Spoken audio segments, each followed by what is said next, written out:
শনিবার গঙ্গারামপুর মহকুমা আদালতে এই প্রথম জাতীয় লোক আদালত অনুষ্ঠিত হয়।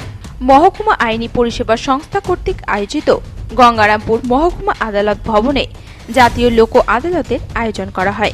3টি বেঞ্চে এদিনের লোক আদালত অনুষ্ঠিত হয়।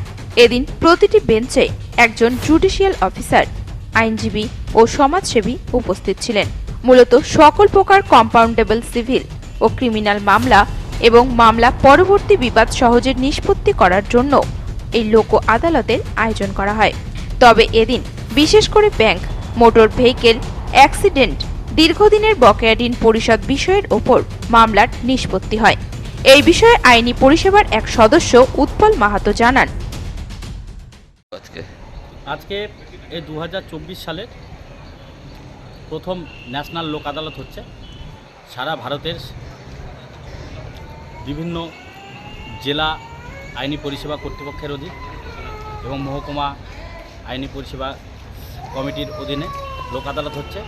এছাড়াও সুপ্রিম কোর্টের ন্যাশনাল লিগাল সার্ভিসেস অথরিটি এবং বিভিন্ন হাইকোর্টের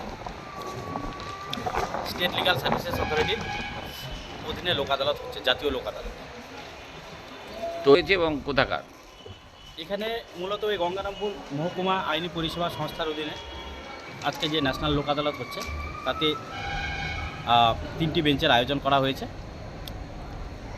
একজন করে জুডিশিয়াল অফিসার, একজন লয়ার এবং একজন সোশ্যাল ওয়ার্কার রয়েছেন প্রত্যেকটা বেঞ্চে।